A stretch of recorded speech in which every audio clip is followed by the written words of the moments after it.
Now, I'm joined by the Senator from South Australia, Senator Alex Antic. Proof of the fact that there are very good people in the Liberal Party in Canberra, but a lot of the good ones don't get a Guernsey.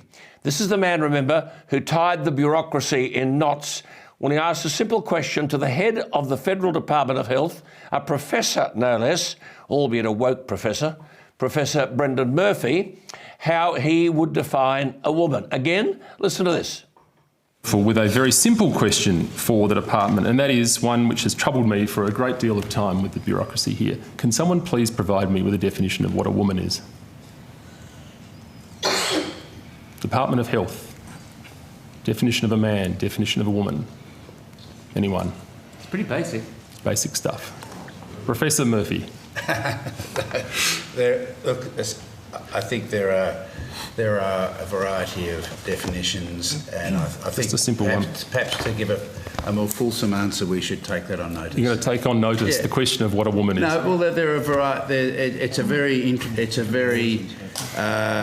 very contested space at the moment, Senator. It's not just a woman who's born a woman, but there are definitions in terms of how people identify themselves. So we're happy to provide our working definition on one of the. I've only been here 2 years. That's the best thing I've seen thus far. Thank you so much.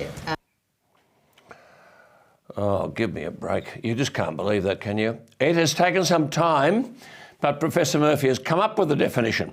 Having told us, you heard that, there are a variety of definitions. It is a very contested space. Well, it took 78 days for Senator Antic to receive a 78-word response from the Health Department. It appears on your screens. This is the official definition provided by the Health Department, and I quote, "The frameworks adopted to define a person's gender include chromosomal makeup, the gender assigned at birth, and the gender with which a person identifies. The Department of Health does not adopt a single definition.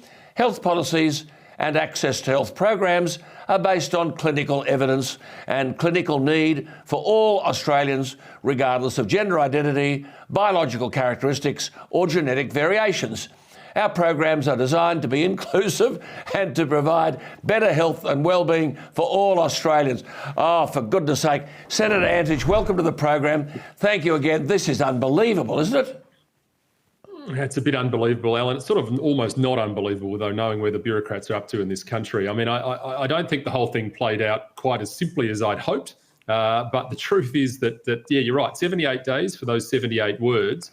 And for me, it wasn't even so much the response. It was the realisation, of course, that our bureaucracy has drifted so far into this radical gender theory. That's just scratching the surface. I mean, I think what it shows is how out of touch the bureaucrats now are. But has the Minister, Mark Butler, taken any action over this? I mean, during the COVID period, you and I and many others formed the view that our bureaucracies were completely out of touch. This proves it. What has Mark Butler had to say?